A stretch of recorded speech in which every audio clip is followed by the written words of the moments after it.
And I'm Ripley. And this is Comicsplaining, The show where you will now witness the firepower of this fully armed and operational studio. You couldn't even get through it! I know! You couldn't even!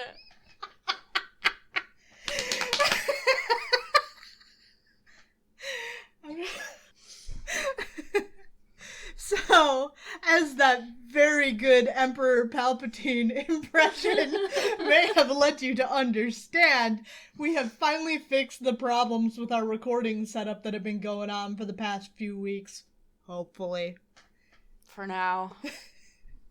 Until we're overtaken by the static gods once more. It's a very simple setup, and yet somehow we constantly have problems. So we're back again for our Thor issues. It looks like we're opening up on the Cobra doing some pretty intense wall push-ups, but wrong. Yeah, like upside down wall push-ups. And we get to see the mighty Thor battle against the legions of Asgard. It's not legions. So what is this mysterious comic that I'm talking about?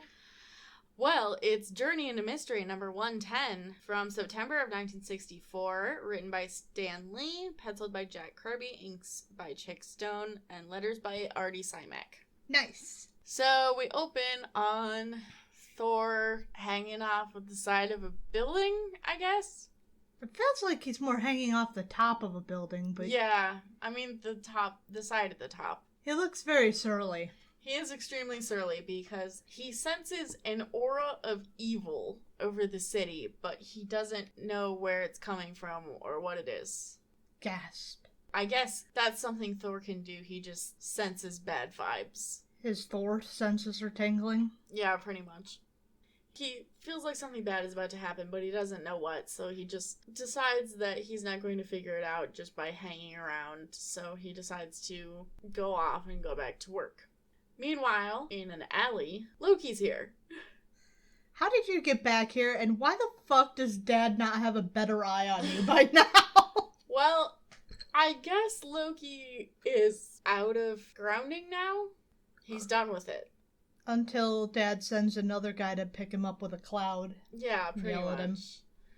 So he's ungrounded, and he's on Earth to enact a new plan to destroy Thor, because no one could have seen that coming. Shocking. Yeah. He changes himself into, like, a more normal-looking outfit for the 60s. Yeah, debatably more normal. This hat is something else. Yeah, it's like, Looks like a fucking straw hat, like he's a member of a fucking barbershop quartet. Yeah, maybe he is. We don't know what he does in his spare time. Arguably, he should devote more of his time to that, because that would probably be going better than this whole fighting Thor thing. Yeah, that might help him reform his ways, perhaps. Hobbies are important.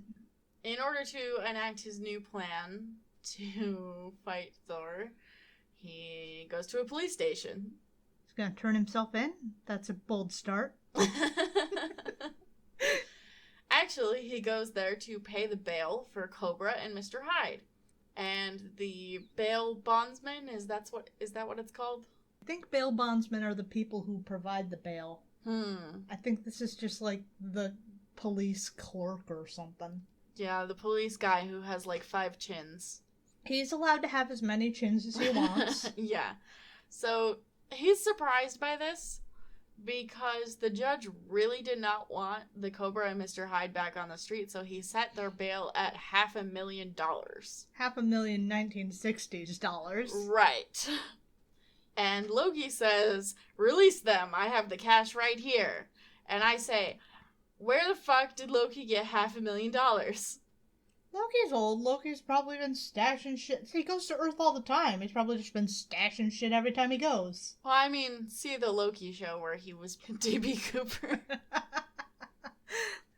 Maybe it was that. I think D.B. Cooper happened After this. Yeah, I think but so. still, Loki be doing some shit. Loki indeed be doing some shit. Almost constantly. Yeah, so Loki bails out the Cobra and Mr. Hyde. Thor, meanwhile, gets back to his office and turns back into Don Blake, and he opens his door and talks to Jane and treats some patients, and that was a good pit stop, I guess. And then we look at Loki with the Cobra and Mr. Hyde again. Aren't you glad that we spent a page looking at what Don is doing? I guess. It's fine.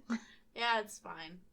So they're in, like, I don't know, a hotel room, I guess?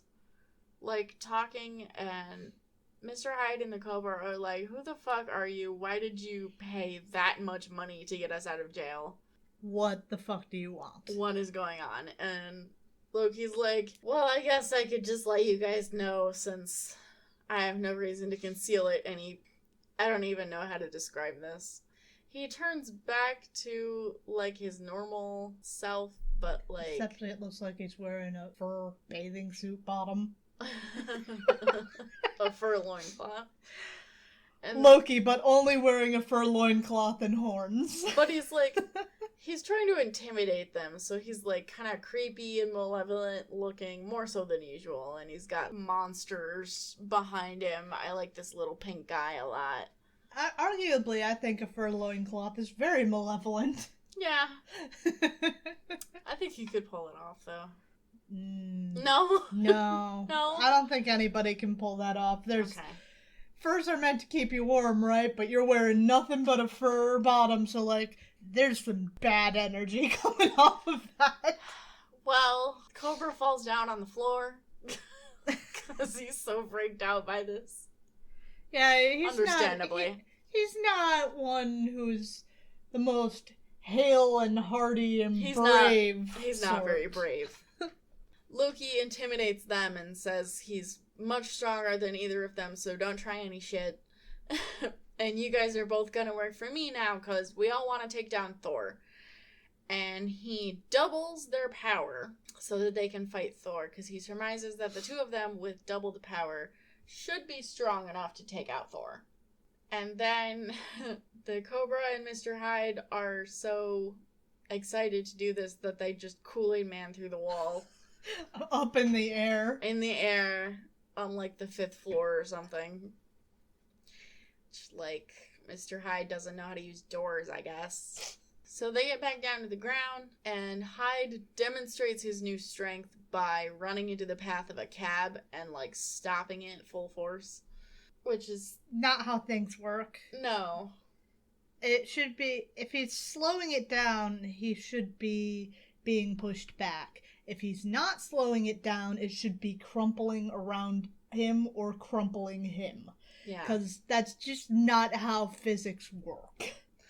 Later that day, after all of the patients have left Dr. Blake's office, he's finishing up some work, and he tells Jane she can go home, but she hangs around because she thinks that he might take her to dinner if she's still there. Which is fair. Right, they've done that before. Yes. And then suddenly Cobra comes in through the window and grabs her. Because Loki, before empowering them, told them that the strategy to beat Thor is to kidnap Jane Foster. I'm getting really sick of the Jane is a damsel in distress plots. Yeah, I mean, it's tiring, but it's not unexpected. No, I'm not, like, really sick of it. I'm just like, can we find something else, please? No, we cannot.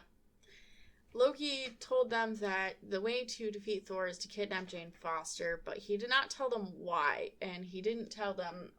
It's especially important to note that he did not tell them that Donald Blake is Thor, because he says that some kind of, like, Odin...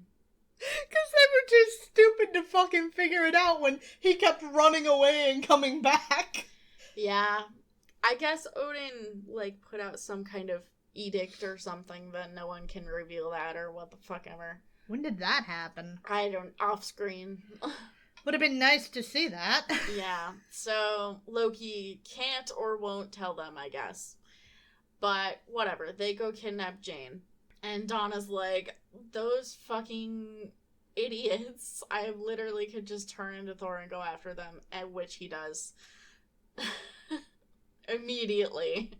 Flies out the window, and down on the street, Cobra passes Jane over to Mr. Hyde while slithering under a car.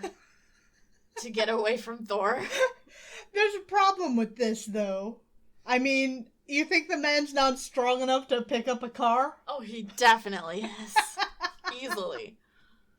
Big brain moment from the Cobra. Yes.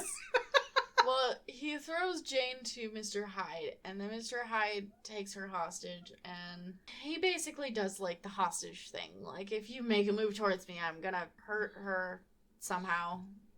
The man can move faster than time. He sure can. He can move faster than light, but only when it's convenient. So Thor allows them to get in this car and take off because he just does. Come back in 24 hours to the same place. Yep, and they will, I don't know, figure out what to do then, I guess. And at that exact moment, Odin is spying on Thor at the behest of Loki. And apparently the screen or whatever the magic, like, screen thingy that he's using doesn't have audio because Odin thinks that Thor is just letting the bad guys get away and not doing anything about it. This is stupid. And he's mad that Thor isn't following the bad guys. So, egged on by Loki, he projects an image of himself to Thor to tell him that he's banished because he let the bad guys escape and doesn't let Thor explain himself. And Thor, immediately after this happens, it's like Odin talks to him and he's like, you're banished from Asgard, and then Thor's immediately like, I'm going to Asgard. I have to go to Asgard because he realizes that Mr. Hyde and the Cobra could not have possibly known that Jane Foster was the way to get to him unless someone told them. And there's only one person who knows that. I think that's really debatable, considering the past times they've both been in Don's office and fucked with Jane, and then along comes Thor. Yeah. So, like, I think saying that only Loki could have revealed this information rather than they have a couple brain cells to rub together is really dubious. And yet, that's what's happening. It sure the fuck is. I hate when they draw Thor's eyebrows like this. Right. It's really bad. They don't even look like eyebrows. Ink squiggle. It looks like he tried to draw his eyebrows on, but his hands were super shaky. Like he was on a fucking train or something. Anyway, he flies out to Asgard, and on the Bifrost he meets Heimdall. And Heimdall says that he's been banished and cannot pass. So they start fighting. Heimdall apparently summons a blue flame from countless cosmic suns. Does he ever do this again? No. Of course not. That's ridiculous. I think it's kind of awesome, but... It's cool, but why? Well, he does this, and then Thor absorbs it with his hammer and converts it to power bolts. What kind of power bolts? Just power? Power. Just power. Gotcha. Heimdall goes after him again, and then Thor does a sick squat and swings his hammer like a fan to make a really strong wind. Blow Heimdall back. To blow Heimdall away. And then while Heimdall is down, he passes by, and then all the other warriors of Asgard come to try to stop him. We were just waiting. We were just gonna let Heimdall handle this, but now that he can't, we're in. Yeah, pretty much. I guess they were kind of hoping that if Heimdall told him no, he would just be like, oh, okay, I guess I'll leave then. And they wouldn't have to deal with it, because I think it's pretty fair to say that all of the other Asgardian warriors know that they can't take on Thor. No one wants to fight Thor. No one wants to fight Thor. I think that's a pretty unifying feeling across most of the comics. Yeah. Thor single-handedly fights his way through every warrior in Asgard, which surprises no one, and manages to get into the palace to Loki's room, I guess? Wherever Loki is. And they start talking because Loki says that Thor won't attack him if he's just standing there. Because of his honor or whatever. He won't fight someone who isn't fighting him, which is cool, I suppose. Thor accuses Loki of having a hand in Jane being captured, and Loki obviously denies this because why would he admit that? Just because you said it forcefully. He denies any involvement, and then he's like, well, you're not gonna hit me if I don't do anything. And Thor's like, yeah, but if I get really mad, I might. And Loki's like, you have a point. Okay, I'll show you where Jane is. Jane is apparently in some kind of, like, house, like an estate in the Jersey Highlands. Now Thor knows where she is. He starts to threaten Loki again for good measure because he's like, I'm gonna go rescue Jane and then I'm gonna come back and pummel you. And then Odin comes in and starts yelling at both of them. Just like your dad. Yeah. You two stop fighting in there! Well, he's mad at Thor because he was banished, but he still came in and fought everyone and everything. And Odin has changed hats like 3 times in this issue, by the way. The man must have an amazing closet. He does, clearly. He's wearing quite an outfit today. He's wearing like a one-shoulder half cape or something. No, it's a full cape. It's a full cape, but he can pull it up on his arm, I guess. Yeah. It's interesting. Thor apologizes, and he tells Odin that there's some bullshit going on, and that he needed to talk to Loki to find out what was happening. And Odin is like, well, I'm kind of mad at you, but I'm gonna let you deal with this thing before I decide what to do about it. So he sends Thor back to Earth just by, like, waving his hand, I guess, because he can do that. And apparently because Odin is so powerful, he somehow manages to send Thor to the exact place where Jane is, even though he himself did not know where that was. So that's cool. And convenient. Because it means we don't need an extra, like, page of travel or anything like that. Thor numing in ever wider circles through New Jersey. Right. The Cobra and Mr. Hyde, from the inside of this house, watch Thor approach. Apparently, Mr. Hyde and Cobra owned this house, which together? Yeah, which I would like to ask when and why and how. Yeah. But apparently it's booby trap. So there are so many crusher plates that they run into each other and they don't fucking work. Pretty much. Thor walks in the front door and he's like, it's too quiet. Something's about to happen. And then sure enough, the walls all turn around and they have, like, I would call them spikes, but they're not. They're rounded on the end, so they're smushy. More, yeah, I guess, like a crusher. Yeah. So before they can crush him, Thor puts his hammer between 2 of the spikes. I don't know what else to call it. He puts his hammer between 2 of the spikes because that'll keep them from getting, like, too close to crush him. And then from there he's able to, like, swing his hammer around and crush the crusher plates, which I think is, well, I don't know. That makes no sense. Why not just smash the fucking plates? Yeah, I don't know why he didn't smash him in the first place, but I do think that using his hammer as, like, a lever is kind of cool. It is cool. It just doesn't make much sense if your next move is to swing your hammer. Yeah. Yeah. Well, suddenly, the Cobra comes slithering into the room. I'm really unclear on how the Cobra, like, moves, because he's supposed to move like a snake, but he's got limbs. Yeah. So it doesn't make sense, but I just try not to think about it too much. Yeah. Apparently, Thor immediately notices that the Cobra is much faster than he used to be, and immediately surmises that Loki increased his power, and the Cobra slips into a vent while dropping some kind of object behind him. An egg. An egg.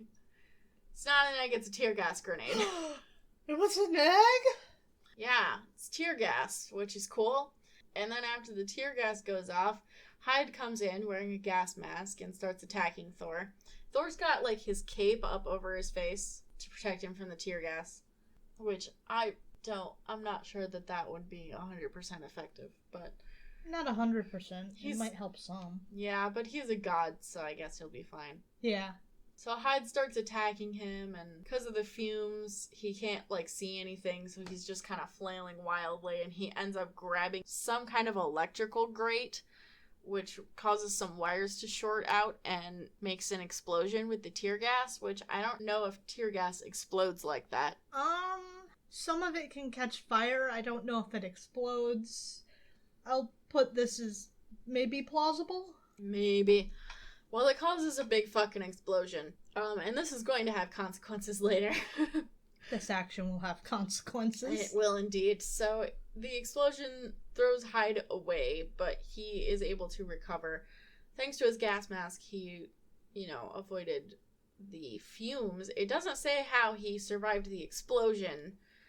I guess just because He's strong. did. He's strong, yeah. Well, he finds Thor buried in some rubble, and he, without bothering to check, decides that Thor is dead. Check the body. It doesn't count unless you check the body. And then he immediately runs off to tell Cobra, like, hey, I did it! And then a couple minutes later, Thor gets up and he's fine. And he starts looking around the rubble, and he finds, in, the next room, I guess, Jane was in there, and she got caught in the explosion, and is now pretty much on death's door. And he is extremely torn up about this. For obvious reasons. Yeah. He doesn't know what to do, because her condition is critical, but he can't turn into Dawn to save her, because he has to fight Mr. Hyde and the Cobra, right? Just fly off and revive her, and then worry about them. Yeah. Well, I guess the thing is that she only has a few more minutes left, so... He can fly pretty fast. I know he can. Look, I'm just telling you what the comic says. So, here's what he does so that Jane doesn't die. He swings his hammer. Well... No. He does not do the Superman thing. He does not do the Superman thing! It's interesting you should say it like that, because I'm of the opinion that Thor is basically just Marvel Superman, in a way. But he swings his hammer so hard that he creates a time warp, which, it's around the house, it's a time warp. It's basically like a time tornado. It doesn't stop time, it, makes time not happen. Stop here. No, not even, because nothing stops. Time just doesn't happen anymore. It's very weird and confusing, and I don't understand it. But I guess this means that Jane is not going to die imminently, so it's fine. Cool. Yeah, because if he had stopped time, then no one would be moving, right? Right, that's where I'm...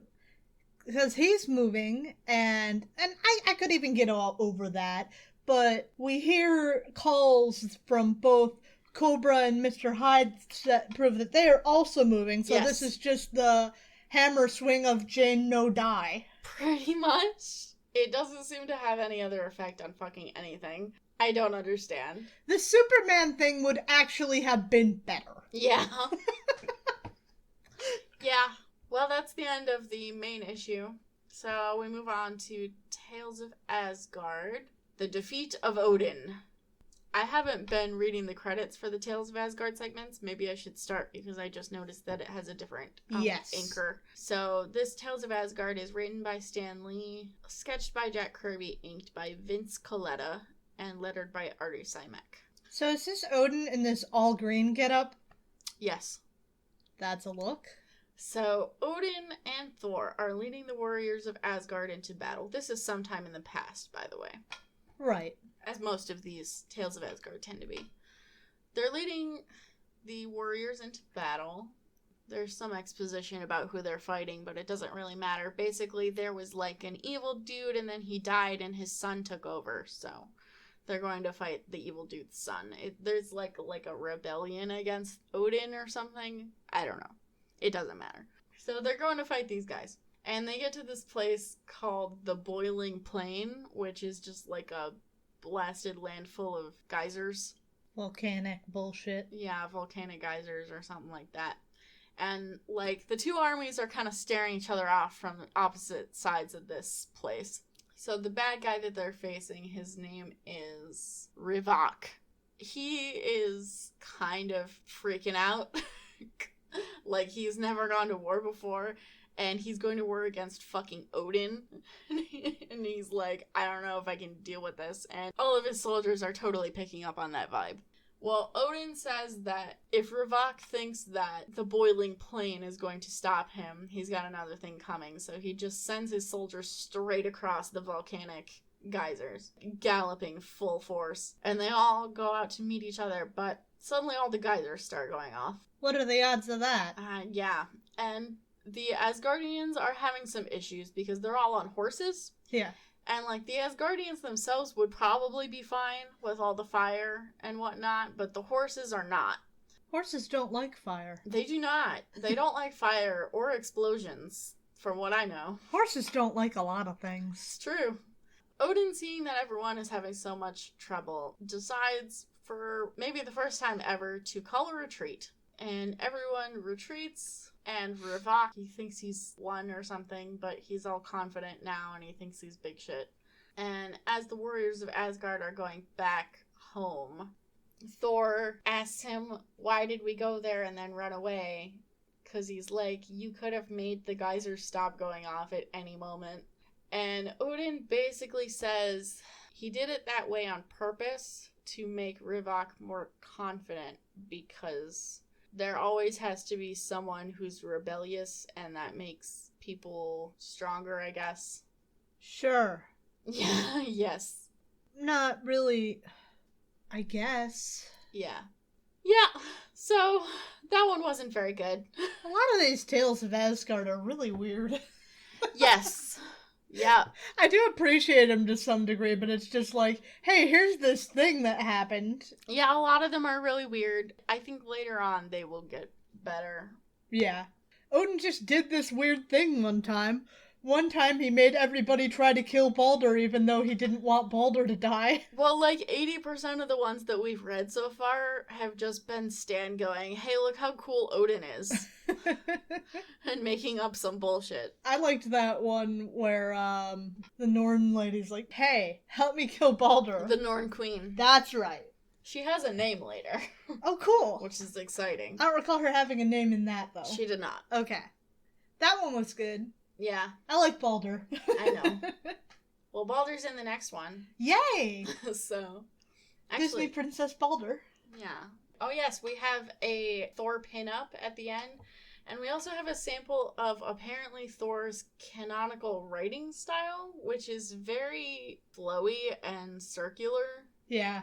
Which is not what I would expect of a Norse god, because, you know, the Norse, they used a futhark, which is very angular. Yeah. But okay, Stan, if you say so.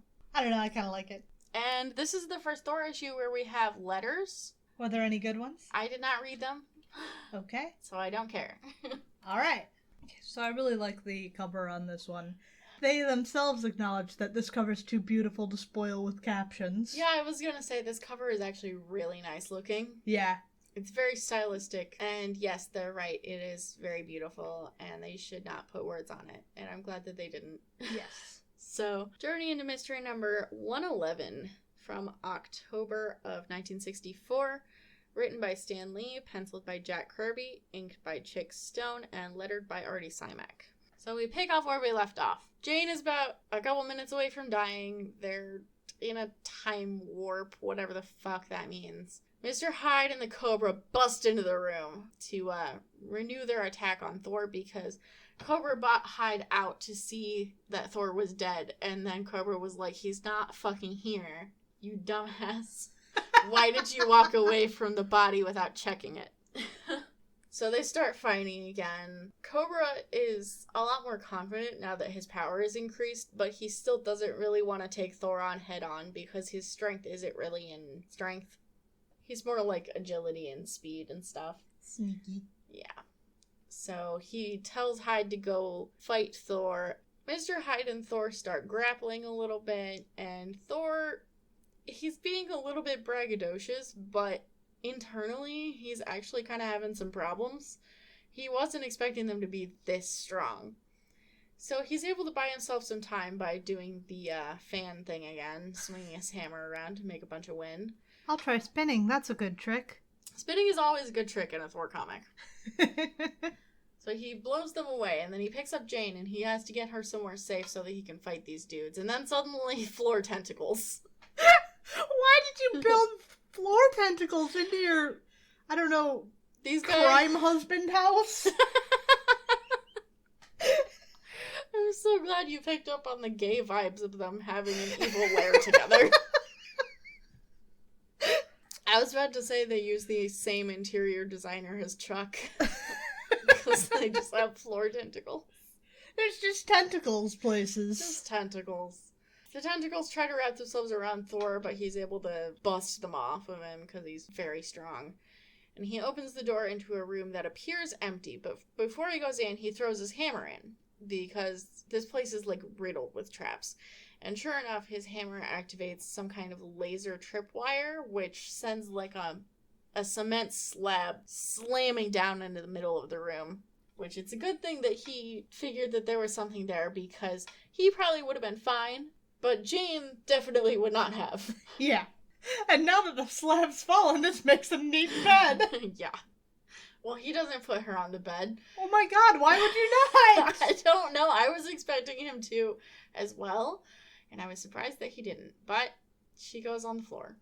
So, with no more traps in the room, he decides this is a safe place to leave her to go back and fight Cobra and Mr. Hyde again. Outside of here, some dudes are passing by and notice this time tornado, which these panels really are making me question where exactly this is taking place. Because they said it was in New Jersey, but it's just like the highlands of New Jersey, admittedly. But it's just like on like a rocky hill by a seaside. Like, I don't know what's happening here. I don't know enough about New Jersey to debate this. I don't either. That's the thing. Whatever. These dudes are passing by and they see the time tornado and they go up to it and they're like, this is fucking weird. And they throw a rock in it and the rock just kind of stops moving and they're like... Unlike anything else going on inside the fucking time tornado. Exactly. It doesn't make sense. The more you try to explain it, the less it makes sense, Stan. Whatever. These dudes run the fuck away because they're like, this is above our... This is cursed, it's witchcraft! This is above our pay grade. This dude's hat changes from blue to red between two panels. It's a separate hat. He just... Changed hats. Changed hats. Panels. Okay. That's oh, reasonable. this is not my rock throwing hat. I need my rock throwing hat. My lucky rock tossing hat. Okay. Jane's shoes have also changed colors several times. Like, they were black last issue, then white at the beginning, and then blue a panel later. I mean, between all of that and Odin's hat changing every time we see him, there's a lot of weird inconsistencies going on here. Speaking of Odin, he's watching this all happen from his throne room, surrounded by his warriors, and he's perplexed by all of it. Balder is nearby. He's apparently a minstrel or something now. I don't know why. But he offers Odin to play him a song and tell him a story. And Odin allows him to do this. So Balder starts to sing a song about Odin's own past, a time when he fell in love with a goddess whom he himself was forbidden to be with. That is...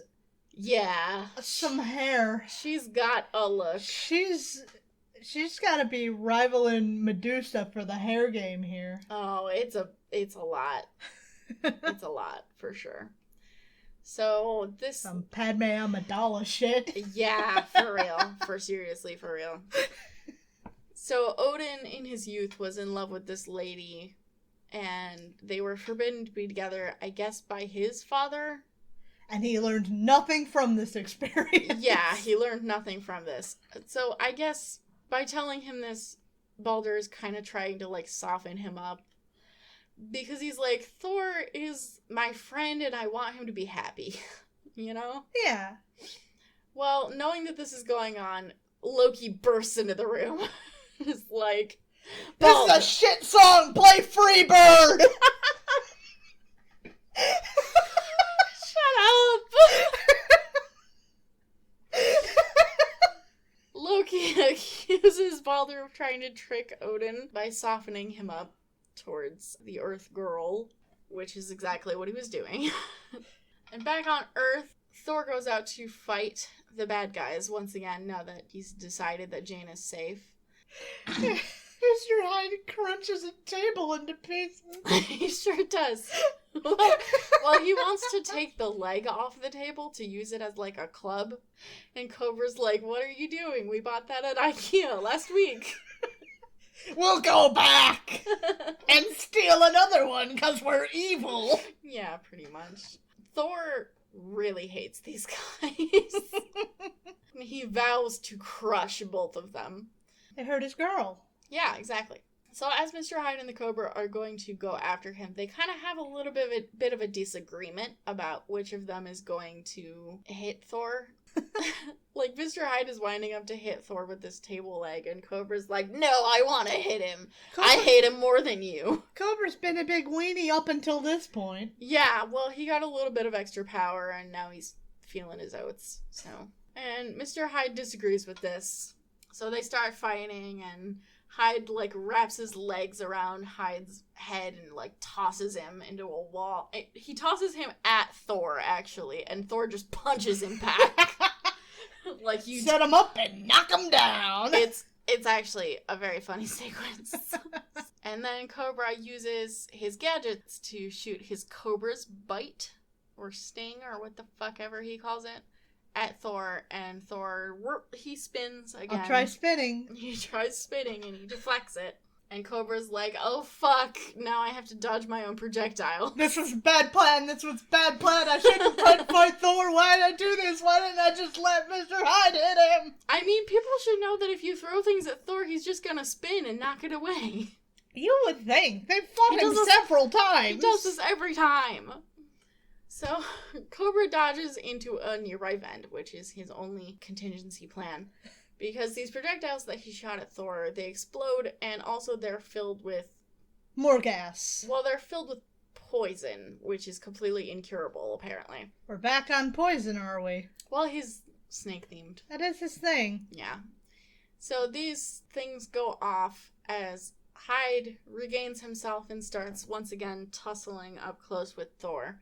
But he realizes that the poison is in the room, and he doesn't want to die. So he Kool-Aid Man's through the wall again. Yes, he Kool-Aid Man's through the wall again because he doesn't know how to use doors. That was the trade-off for Loki's increased power. Yes, and Thor is once again using his cape as a mask because Stan just thinks that capes do that, I guess. Meanwhile on Asgard, Baldur's trick has worked.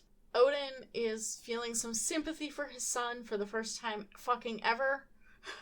And he writes a missive to some healer that lives, like, outside of Asgard. And he tells Loki that he is to go to this healer and give him Odin's orders to save Jane. And stupid plan. Loki accepts this because Odin's word is law. And he actually thinks that he will actually do it. But as he's leaving, Baldur and a bunch of other warriors come up to him and be like, nah. We're gonna take that.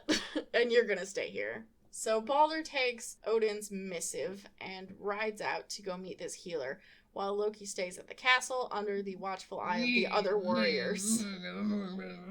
Baldur, stupid bastard. Yeah, he's pretty pissed about this, but he's hopeful that Baldur will still fail because apparently there are a lot of obstacles between Asgard and where this healer lives. Okay, but, like, none of these obstacles can hurt Baldur. Yeah, but it might slow him down enough that Jane will still die. Fair enough. Baldur has to spend a whole day on a portal puzzle. So Baldur rides his horse through this swamp of endless flame, which is cool. And then after he gets out of there, he's coming up to some kind of being whose touch apparently kills you. And he can't, like, pull up enough to avoid this thing or person or whatever it is. But we don't get to see exactly what this thing is, because we cut back to Thor chasing down Mr. Hyde through the wall that he just broke down. As Thor is chasing him, Mr. Hyde suddenly rounds on him and smacks him into a wall. And they start tussling, and Thor threw his hammer at Mr. Hyde to chase him, but because Hyde knocked him down, he's able to keep him from catching the hammer as it circles back to them, so it just ends up, like, circling endlessly in the air. Which is funny. So Hyde is trying to force him back into some kind of laser beam, which is a trap that he set up earlier.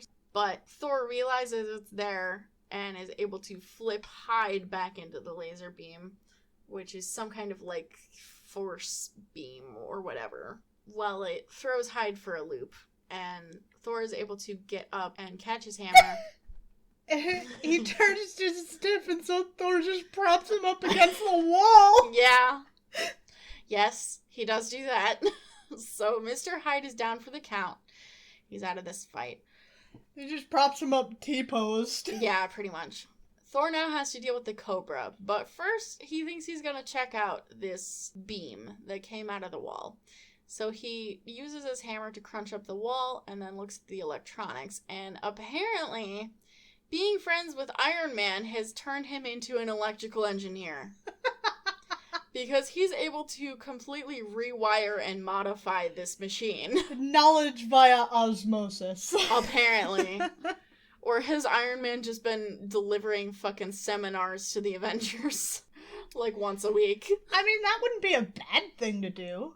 Get a guest speaker after every Avengers meeting. I'm gonna go into the other room, and then we're gonna have Tony Stark come out and teach you about electronics. Oh yeah, Tony Stark is here. Let me just go get him. Well, Thor rewires this machine so that Cobra, who's still in, like, the air ducts, he starts to get shocked by the house. Because the house is, like, full of all these traps and mechanical stuff. I don't understand how Thor rewiring this laser is able to send shocks to Cobra wherever the fuck he is. I have a lot of... Minutes later, a high-tension supercharged electrical effect courses through the entire house, sending tingly waves of electrical energy through every nook and cranny. Okay, but Jane is also in this house! Right. I don't understand. Well, apparently he shocks Cobra so much that he's in pain, and he has to escape from this vent, and he comes out saying, "Hyde, help, save me, save me!" So, that's fun. Cobra is apparently too weakened by all of this pain to fight back, as Thor is able to tie him up. And now he's defeated both of them. Thor's face is fucking amazing. Thor always has amazing faces. He's like, I don't get paid enough for this shit. I'm so sick of this. So he goes back to where Jane is, and he's lamenting. He says there's still nothing he can do. As soon as he releases the time warp, she's gonna die, apparently. I don't know why, but that's just how it is. Okay, but they're gone. You can turn into Dawn now and help her. Yeah. Back with Balder, he is fighting this thing, which looks like a wind monster. Apparently this thing is not from this dimension, I guess. Which, I want to know what it's doing here in, like, Asgard. But Balder, he needs to get past this thing, so he throws his sword at it. And somehow the sword disrupts this thing enough that it just disappears. I don't understand. Cool, though. Yeah, the thing is gone, and Balder's like, cool, and gets his sword back. And then he goes through a forest of eternal nightmare plants, which are sending out these gases, so he takes his cape off and puts it over his horse's head, because once again, Stan thinks that capes are perfect masks for everything. I guess he's fine, because... He just fucking trucked through it. He just fucking did it. The forest of nightmare plants promised not to hurt him. Yeah. So, the next obstacle is a Valley of Swords, which is literally just a pit with a bunch of swords pointed up. Why are they there? How did they get there? Is this just where you put swords that aren't good enough to use? Yeah, I don't understand. So the way Balder gets across this is he uses his cape once again. He pulls it apart into several pieces and then uses his cape to tie flat rocks to his horse's hooves so that the horse can walk on top of the upturned swords, which a lot about that is not how anything works. It's fine. It's totally fine. And then the last obstacle is a valley of avalanches. You know, it seems appropriate that the healer would live on the other side of all this shit, because once you get through it, you're gonna need some healing. Yeah, for real. So, the horse manages to get them through the Valley of Avalanches, which is apparently just what it's called. And they finally get to the healer's hut. And Balder looks totally wiped from this experience, which I can't blame him. Imagine the trip back.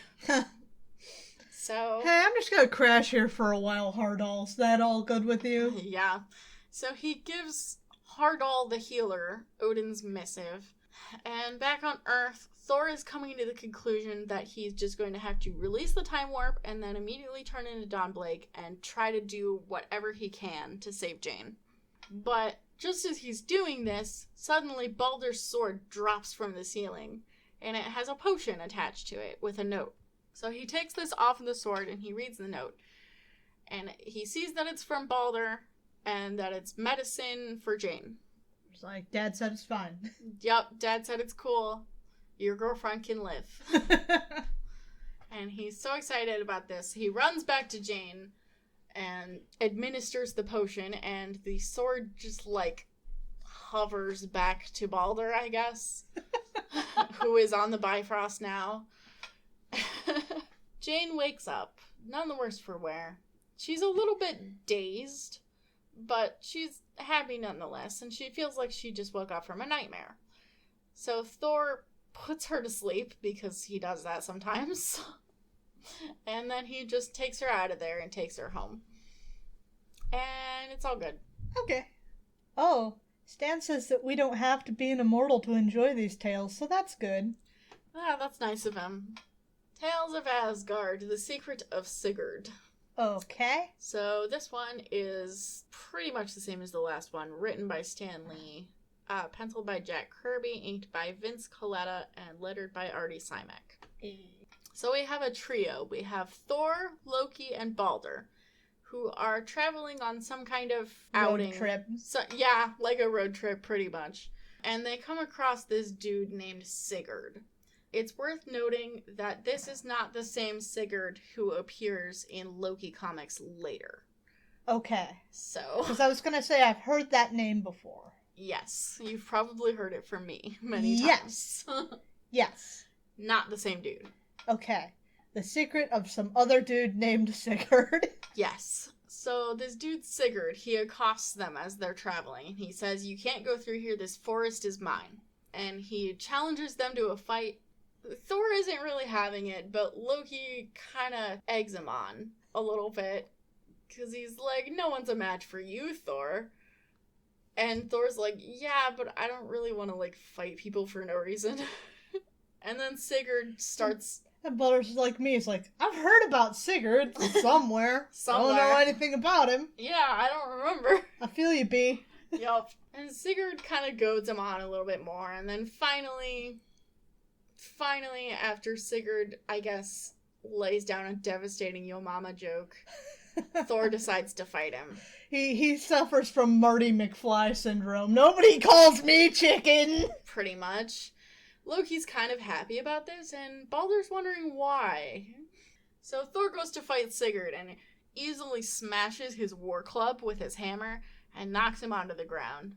But immediately after he's knocked down, Sigurd jumps back up and goes straight on the attack again. And Thor notices he seems a little bit stronger now. Okay. So they continue fighting, and Thor keeps knocking him down, and he keeps getting back up, and this continues for a while until Thor is kind of having a hard time dealing with this dude. And Loki and Balder are watching. Loki's just kind of having a ball over here. Like, he's chilling. He's got his fur cloak on. He's like, this is cool. And Balder's like, all this was your idea. You're up to something. Yeah, I know you're up to something. You're always up to something. Dodgy.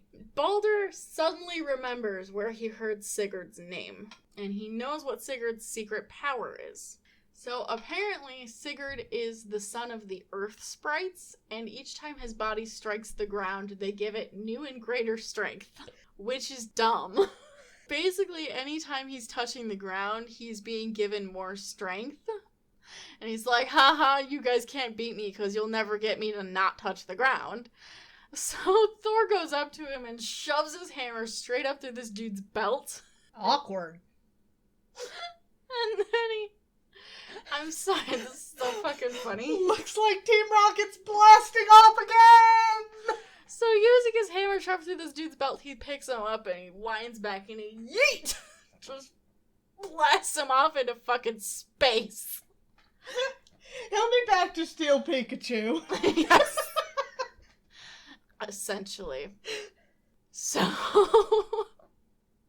that was very funny. Kind of pointless. I liked Balder more with each issue. Yeah, it did establish a fun dynamic between, like, Thor, Loki, and Balder. Yeah.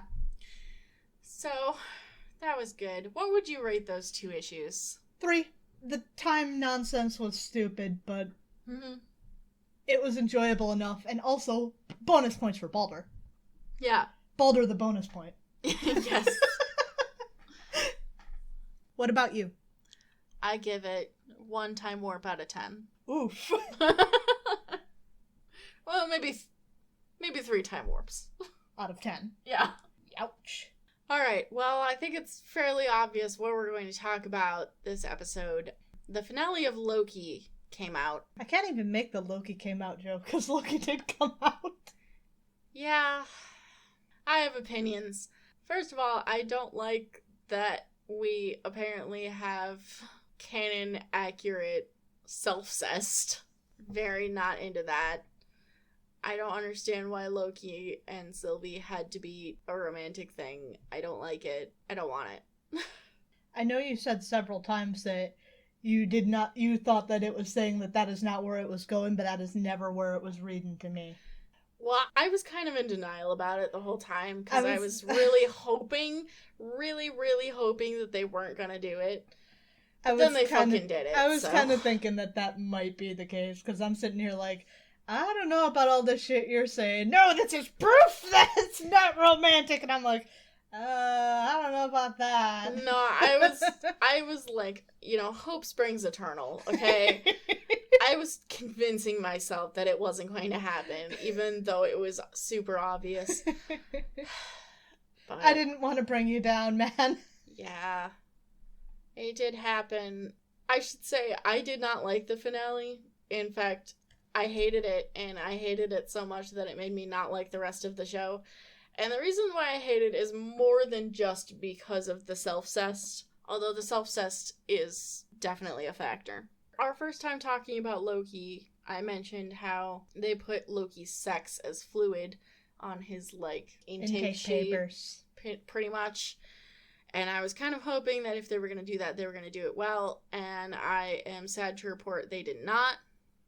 They very much just split Loki up into a male and a female counterpart, and they only had one female Loki, and they made it pretty extremely clear through characterization and dialogue that all of the Lokis are cis. I don't understand, did they think that they actually did it well and they just didn't understand, or did they just put in that his sex is fluid as an Easter egg but without any intention to follow it through? I usually assume, with regards to most things, that people mean well and don't know, because that's a much better way to go through the world. Well, I think that Tom definitely meant well about it, because Tom has always been on board with gender fluid Loki. So I think that he was definitely good about it and thought that maybe they were doing the right thing. But if that's the case, I would just implore them to look into sensitivity readers, because that's a thing you can get now. Or even, if you're feeling really spicy, hire a gender fluid person to write the script. Fair enough. I also think it's interesting that they were more willing to do self-cest than they were to say the word bisexual. So that's fun. My main issue, let's get into that, is that this show didn't really feel like it was about Loki, and I'm gonna explain that. Loki's emotional journey for most of the show was just having people, yell at him and tell him that he's bad over and over again until he agreed with them. And all of his stakes were tied up in the romantic bullshit. Yes, and that. I mean, like, he had stakes at the beginning, but once this romantic shit started, all of his emotional shit was tied into that. Yes, which is very tired. And there really wasn't an emotional payoff for Loki at the end. Like, I understand they're going into a second season, but you still need to have some kind of payoff. And it didn't. In fact, Loki ended in, like, I wouldn't say a worse place than he was at the beginning, but definitely, like, an equally bad place. Yeah. And... well, that fits with comics, though. yeah, I guess. Also, due to the fact that Loki didn't have much of an emotional arc and didn't have any payoff, the main payoff of the show was the introduction of Kang, which makes it feel to me... I told you it was Kang. I told you it was Kang. I told you it was Kang. Fuck you. It makes it feel to me like the point of the show was to introduce Kang and the multiverse. And they just made it a Loki show for the views. If I gotta find out about Kang, I'm fully on board with, hey, I'll take this journey with Loki. Well, I did... okay, so I liked Kang in the show. I've seen a lot of my Loki mutuals are, like, so pissed off about this show that they even didn't like Kang, but I liked Kang. I thought he was fun. I wanted a Loki show. We didn't really get a Loki show. We got a show that Loki was in. But if you take Loki out and you put literally any other character in his place, it would work exactly the same. That's my beef with it, and I think that's most Loki fans, they'll tell you that's their beef with it as well. Well, my thoughts, from a standpoint of someone less invested in Loki, I found it mostly fine. There's the stuff we've discussed. I think you're right, Loki's emotional journey got subsumed by the relationship bullshit once that was introduced. Yes. And that's not great. But if I have to take this journey hand in hand with anyone, why not Loki, who is fun? Loki is very fun, and Loki was very fun in the show, and Tom Hiddleston did a great job, as always. You know, as I said in my All Thor review episode, you know, if you're gonna have a cishet British man play Loki, Tom Hiddleston is definitely the best one you can have. For where this show stands, it's probably of the Disney Plus shows, and probably some of this is because of the finale being a little underwhelming. Mm-hmm. I find it rather... it's probably my least favorite of the three. Even though I did enjoy it, it didn't... I think it's probably the most important of the three for the wide effects that it will have. Yeah. Because it pretty much introduced the main villain of the next phase. Right. The idea of the multiverse. Right. All kinds of different shit going on. And, like, that's cool. But I think it was a little sparse on... it's that emotional journey we were talking about. It makes it hard to engage too much once you reach about the halfway point of the series. The end of Lamentus, where Loki and Sylvie having feelings for each other causes the timeline spike, whatever the fuck it is. The Nexus event causes the Nexus event that ends up changing everything, is just like the moment where all investment drops off. Because it's like that completely old and tired trope of romantic love fixes everything, which is boring. I'm mad that the show, I mean, this is actually something that they should be given credit for rather than making me angry, but I'm still mad that they made me cry about Lightning McQueen dying and then he came back. How did you feel about classic Loki dying? That felt like a payoff, because he went all out big and it felt grand. It's like, glorious purpose. Right, after becoming this sad sack man who's like, I'm not gonna do anything, we're just gonna keep going, stay alive, hide in my little bunker. Mm-hmm. And it felt like he'd gone down to just shriveling down, and for one glorious moment he was big and grand and laughing and just living it up. I loved classic Loki. I loved the variants. I think everyone, no matter how you feel about the show at large, you can all agree that the variants were excellent. Yeah. All of them were great. I loved Boastful Loki. I loved classic Loki. I loved Kid Loki. I loved Alligator Loki. So are there comic tie-ins for... I know there are for some of these, but, like, are there comic tie-ins for all of them? Like, Croc Loki and Boastful Loki? Not for either of them, I think. I think they were created explicitly for the show. What about Mad Max Helmet? I have no idea. I have no idea. Loki if he was a Fallout Raider. Yeah, pretty much. Yeah. It's not President Loki. President Loki, yes, that obviously has a comic, unfortunately. He was missing his pube beard. He was.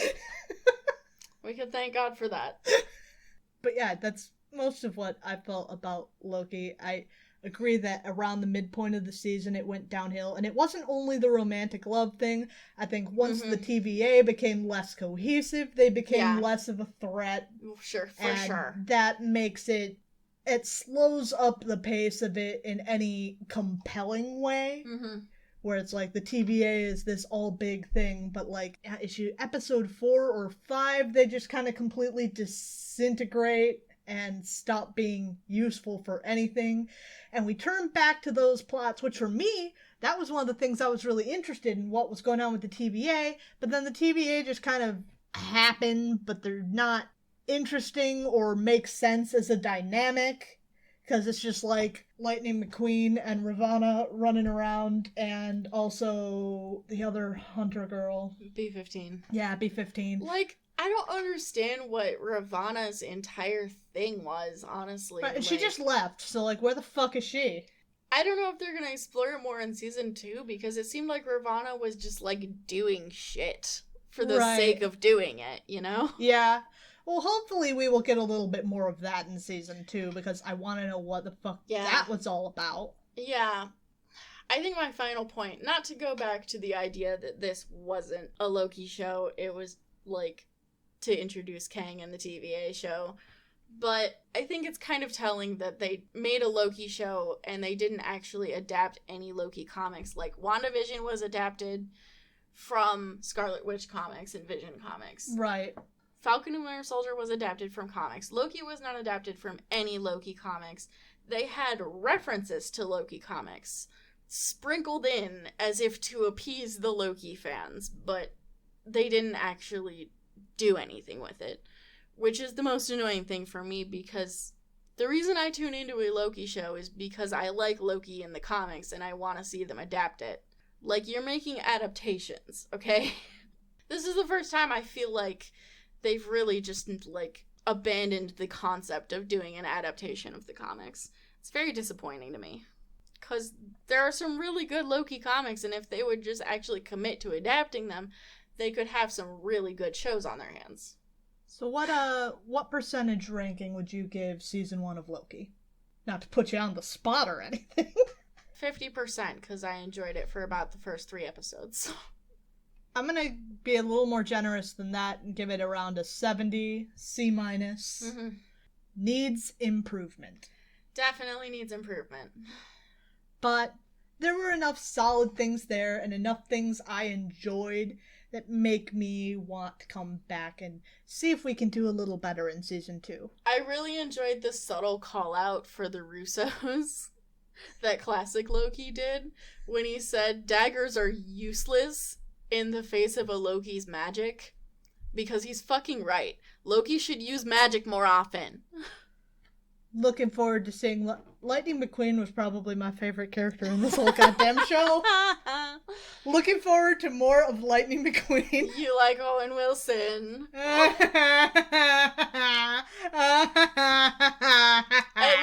At least you didn't get queer baited by him like a lot of people did. People got queer baited by Lightning McQueen? Well, yeah, people are shipping Mobius and Loki. Oh, God. And, like, it's so obvious that was never going to happen. No. I never for even half an instant. I was personally hoping... My weird thing, because I know I mentioned this before, is like, until I looked it up, I was like, oh, maybe he is a Loki variant, and that's why he's tied in, but he's not, so no. Fuck it.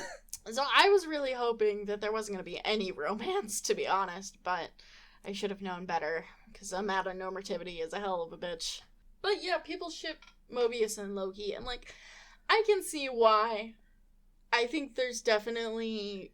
I think it's the investment, how tied in, how he keeps coming to bat for Loki. Yeah, well, so even Tom did like this interview or something, I don't know exactly what it is, where he basically said Mobius has spent like most of his life studying every single inch of Loki's life. He knows everything about Loki, maybe even more so than Loki does, and he's the only person to know that much about Loki and accept him for what he is. And I think that's what people like about Mobius and Loki's relationship. Yeah, I can kind of understand it, but it never really had that vibe to me. Yeah. No, I mean, I'm not going to bat for the Lokiest ship. Wow, you're not going to bat? You're not a hardcore Mobius Loki stan? I'm not. I don't give a shit about shipping, ever. I don't care. But, like, I can see where people are coming from. Yeah. Alright. So the next show is going to be the What If show. It's coming out in August. And it's going to be fully animated. I know they're going to have Captain America Peggy in it. And also T'Challa as Star-Lord. I don't know what the fuck is up with that. Yeah, I don't know. I'm interested to see what they're going to do. I haven't been watching, as usual, any of the promos for any of this shit, because I don't want to know. I just like being in the moment. Do we know how long? Do we know how many episodes are going to be in What If? Nope. Okay. Fair enough. I'm sure it's out there somewhere, but I don't feel like looking it up. That's fair. Okay. Well, we want to hear your Loki thoughts. So there are various ways you can give us your thoughts on Loki. You can always join our Discord and chatter with us and Robin and John. We want more people, but we're all happy to talk to you about Loki. So we even have a special spoiler chat for new shows and stuff like that, where we're happy to talk about it. Oops, we forgot to put a spoiler warning. Oops, we fucking did. Well, hey, if you listened through the entire segment where we talked about the finale of Loki and you're mad about having spoilers for the finale of Loki, then I don't know what to tell you. This is a retroactive spoiler warning. Hey, the last 15 minutes had spoilers. So if you didn't want to hear those, just pretend you didn't. If you didn't want to hear those, send us hate mail. Send us hate mail. You can send us hate mail comicsplaining@gmail.com. You can also send us hate comments on Facebook or Tumblr or Twitter. That's fine. Yeah. We'll reblog your hateful comments. Yes. Gladly. We'll read it on the show, probably. Leave us a comment on our YouTube that says how bad we are, how much we suck. Flame us. We won't hold it back unless you're also flaming us and putting in links to porn sites. Yeah. That's where we draw the line in the sand. Yeah. If you're a porn bot, do not leave a comment. What if no. Even if you're a porn bot with a valid opinion on Loki, just leave it at the door. Yeah. But at our YouTube, we put out a video version of the show, a video kind of sort of. Yeah. It's really, we put comic clips. It's a slideshow. Yeah, it's a slideshow. We put comic clips of the issue we're talking about. So when we talk about Thor's ridiculous face, you can see that and understand why we're laughing about visual shit. Because we can't fucking help ourselves. Sometimes it's hard to explain what's on the screen in an adequate way, so.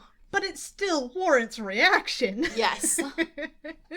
Rate and review us over on Podchaser or iTunes. We would really appreciate that.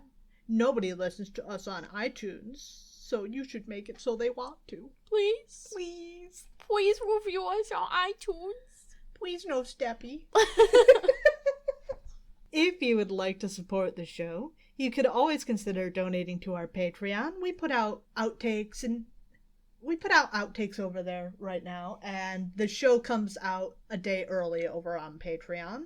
But as we get more patrons, there's more bonus content that we're considering doing. So if you support us over there, there's shit to find. I was thinking about doing a series of all Thor reviews for all of the movies that Thor is in up to Thor 4, because that's coming out next year. Yeah. So, like, if you want to hear that, get on our Patreon. Yeah.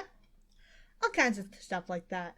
If anybody out there plays Marvel Puzzle Quest, you can consider joining our alliance. We are 61Fix. That is the number 6, the number 1, the word fix, as in fixing your car. And you can catch me playing D&D every Sunday at 7 p.m. EST on twitch.tv/droptune. All right, with that said, we're going to be back next week talking about the X-Men. You will get the last Mimic episode. Yay! Everyone hates Mimic, and we're glad to see him go! Woo! All right, we'll talk to you then. Bye! Bye!